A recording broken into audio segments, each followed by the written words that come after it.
हमारे उत्तर प्रदेश का हाल देखिए आप। होली बड़ी आराम से गुजर जाने दी, रंग बड़े आराम से फेंक जाने दिया, होली बड़े आराम से मनवा ली गई। और जैसे ही रमज़ान का महीना आया,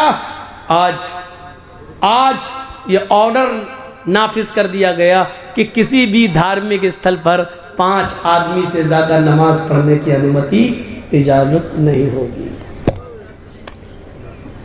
और अल्लाह की कसम, मैं इल्मे गैब से वाकिफ नहीं, लेकिन मैंने उत्तर प्रदेश की एक तकरीर में कह दिया था कि होली तक लॉकडाउन में थोड़ी ढील मिल रही है, ये होली जैसे ही जाएगी सब पे शिकंजा कसा जाएगा और तीर बिल्कुल निशाने पर लगा। आज ये ऑर्डर नाफिज हो गया है उत्तर प्रदेश के अंदर। फिर वही पूछा, सुमामा क्या करूं तुम्हारे साथ? सुमामा का फिर वही जवाब, कत्ल करना चाहें तो कत्ल कर दें, छोड़ना चाहें तो छोड़ दें। कत्ल करेंगे तो आप मुजरिम नहीं होंगे, छोड़ देंगे तो आपका एहसान होगा मेरी।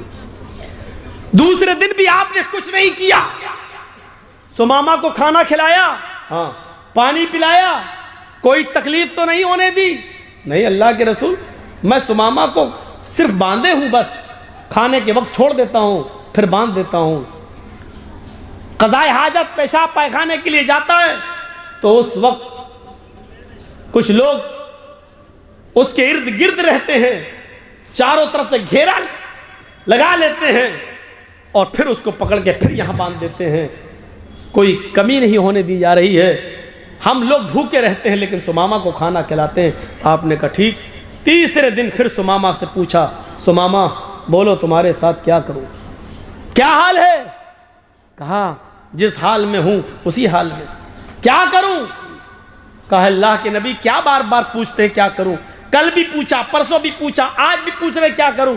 मेरा वही जवाब है, आप अगर कत्ल करते हैं तो एक मुस्तहिक को कत्ल कर रहे हैं। इन तक्तुल ज़ादमिन, कत्ल करना चाहें तो कर दीजिए। एक खून वाले को खून कर रहे हैं। एक ऐसे इंसान को आप मारेंगे जो वाकई मरने के लायक है, मरने का हक है, उसका मरने का हक रखता है वो, और अगर छोड़ देंगे तो आपका एक एहसान होगा। आपने कहा सुमामा 3 दिन से मैं तुम्हें कैद किए हुए हूं, खाने पीने में कोई तकलीफ नहीं होने दी। उसने कहा बिल्कुल।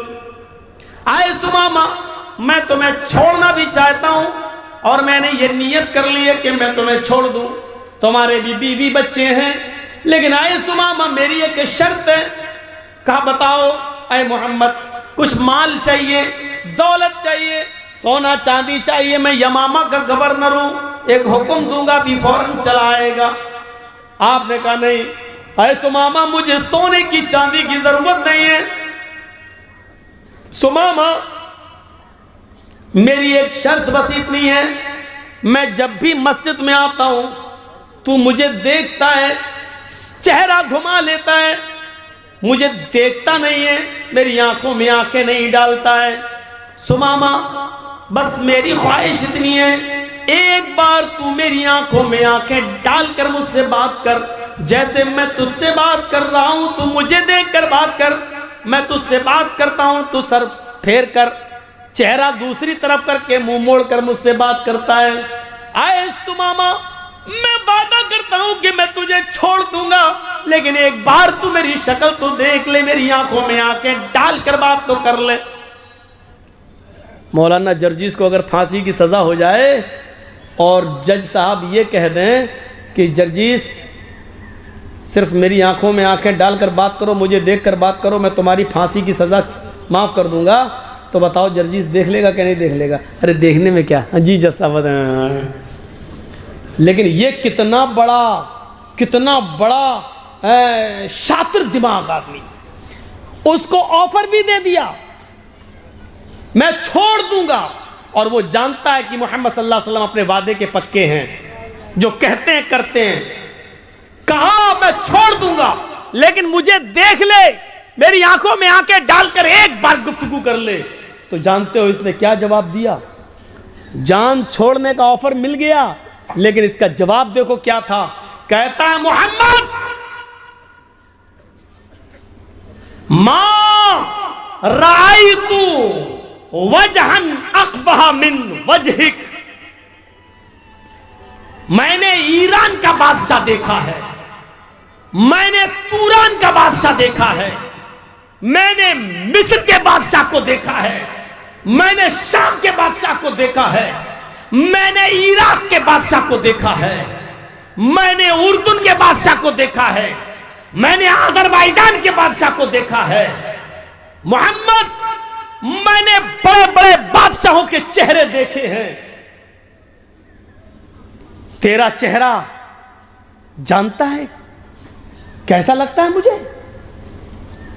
मा राइतु वजहन अखबह मिन वजहिक, चेहरों में सबसे गंदा अगर किसी का चेहरा है, सबसे बदसूरत अगर किसी की शक्ल है तो आए मोहम्मद तेरी है। जा, नहीं देखता तेरा चेहरा, कत्ल हो जाना गवारा है, तुझे देखना गवारा नहीं। जरा गौर कीजिए, जिद देखिए उसकी। मा राइतु वजहन अकबह मिन वजहिक, दुनिया में बड़े बड़े चेहरे देखे, सबसे गंदा चेहरा तेरा चेहरा है, नहीं देखता। जिस चेहरे को अर्श वाले ने सिराजम मुनीर कहा हो, या अय्युहन नबी इन्ना अरसलनाका शाहिदन व मुबश्शिरन व नज़ीरा व दाइयन इलल्लाहि बिइज़्निही व सिराजम मुनीरा, हमने रोशन चांद, सिराजम मुनीरा, रोशन सूरज बनाकर भेजा है। जिस चेहरे को अल्लाह ताला ने चमकता हुआ रोशन सूरज का हो, इसको ये सबसे गंदा चेहरा कह रहा है। जिस चेहरे को कभी उम्मे सुलैम ने अंधेरे में देखा तो कहने लगती है, मोहम्मद अंधेरी रात में मेरे पास आए तो ऐसा लगा जैसे मेरे घर में किसी ने चिराग रोशन कर दिया हो। जिनके बारे में हजरत अली ने यह कहा हो कि अल्लाह के नबी का चेहरा जब देखते तो ऐसा लगता जैसे सूरज की रोशनी में तलवार चमकती, ऐसी मुहम्मदुर रसूलुल्लाह का चेहरा चमकता और दमकता। और जिस चेहरे को देखकर कभी हस्सान इब्ने साबित ने कहा था, वह अहसन मिन कलम तरकत्तु ऐनी व अजमल मिन कलम तलिदिन निसाउ, मेरी आंखों ने आपसे ज्यादा हसीन कोई चेहरा ही नहीं देखा और दुनिया की किसी औरत ने आपसे ज्यादा खूबसूरत बच्चा पैदा ही नहीं किया, आपसे ज्यादा हसीन बच्चा पैदा ही नहीं किया। जिस चेहरे को मेरे भाइयों इतना खूबसूरत कहा गया हो, उस चेहरे के बारे में ये सुमामा कहता है, दुनिया में सबसे गंदा अगर किसी का चेहरा है तो आए मोहम्मद तेरा जान नहीं देखता। हजरत उमर फारूक की हाथ तलवार पे मचलने लगती है, नबी अकरम के चेहरे की तरफ देखते हैं। अल्लाह के नबी ने चेहरे उमर फारूक के हाथ को देखा, वो तलवार की मियान पे मचल रहा है। इधर देखा, फरमाया उमर तलवार निकालने में जल्दी न किया करो, उमर तलवार निकालने में जल्दी न किया करो।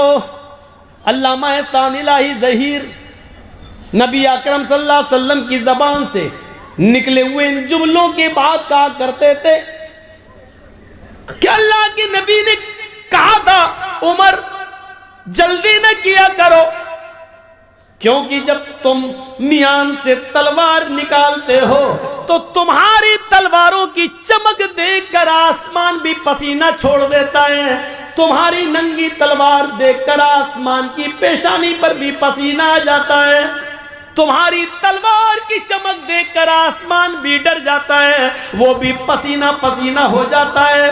उमर तुम तलवार निकालने में बहुत जल्दी करते हो, तलवार निकालने में जल्दी ना किया करो।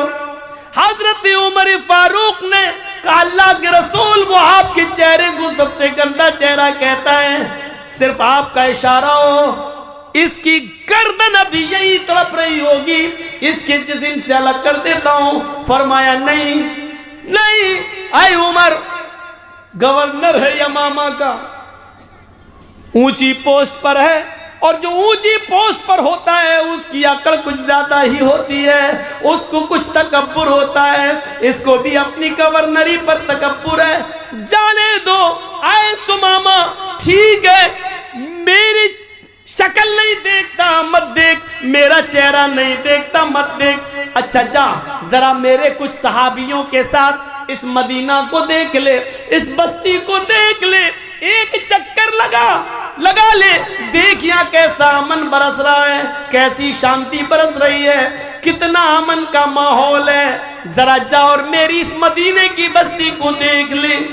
सुमामा पीछे सर करके कहता है, आए मोहम्मद, न तुझे देखता हूं न तेरी बस्ती को देखना गवारा है। जिस तरह तेरा चेहरा सबसे गंदा, माराई तू बलदन नखबह मिन बलदिक, तेरी बस्ती भी सबसे गंदी बस्ती, तेरा शहर भी सबसे गंदा शहर। हमने ईरान देखा, शाम देखा, इराक देखा, मिस्र देखा, फिलिस्तीन देखा, हमने सब देखा। सबसे गंदा शहर अगर कोई नजर आया तो तेरा शहर मदीना नजर आया। कत्ल हो जाना गवारा, न तेरा चेहरा देखना गवारा, न तेरी बस्ती देखना गवारा। अल्लाह के नबी कहते हैं, आए उमर, मैंने इसको माफ कर दिया है, ये मुझे नहीं देखता है, न देखने दो। ये मेरी बस्ती को नहीं देखता है, न देखने दो। जाओ, इसके बीवी बच्चे हैं, इसका इंतजार कर रहे होंगे। मैंने इसको छोड़ने का हुक्म नाफिज कर दिया है। जाओ इसको छोड़ दो, जाओ इसकी रस्सी से इसको आजाद करके इसको खैरियत के साथ मदीने के बॉर्डर को क्रॉस करा दो। देखो, मदीने की बस्ती से क्रॉस कराना तुम्हारी जिम्मेदारी है। इस मदीने में इसका कोई कत्ल न कर दे। मैंने इसको छोड़ दिया है और मदीने के बॉर्डर तक इसको हिफाजत के साथ पहुंचाना तुम्हारी जिम्मेदारी। लीजिए, जो तलवार लेके कत्ल करना चाह रहा था हजरत उमर, उन्हीं को जिम्मेदारी दे दी कि इनको बॉर्डर क्रॉस करा दो। जो कत्ल करना चाहते थे वो हिफाजत कर रहे हैं, सिक्योरिटी गार्ड बन के जा रहे हैं, बॉडी गार्ड बन के जा रहे हैं। ये देखिए आप, ये देखिए, यहां तो पता ही नहीं चलता है कि कब निकाल के जा रहे हैं और कब गाड़ी पलट जाए, कब कह दिया जाए कि हथियार छीन के भाग रहा था इसलिए हमें जवाब में गोलियां चलाना पड़ी। गौर करो और सीखो हुकूमत कैसे चलाई जाती है, सीखो जनाब मोहम्मद रसूलुल्लाह सल्लल्लाहु अलैहि वसल्लम से। हजरत उमर को बॉडीगार्ड बना। मौलाना जर्जीस जिसको मारना चाह रहे हैं उसी को कह दिया जाए, जाओ तुम्हें इनके घर खाना भी खाना है और इनका सर भी दबाना। तो कैसा लगेगा मौलाना जर्जीस का? सर दबाते दबाते गला दबा दो।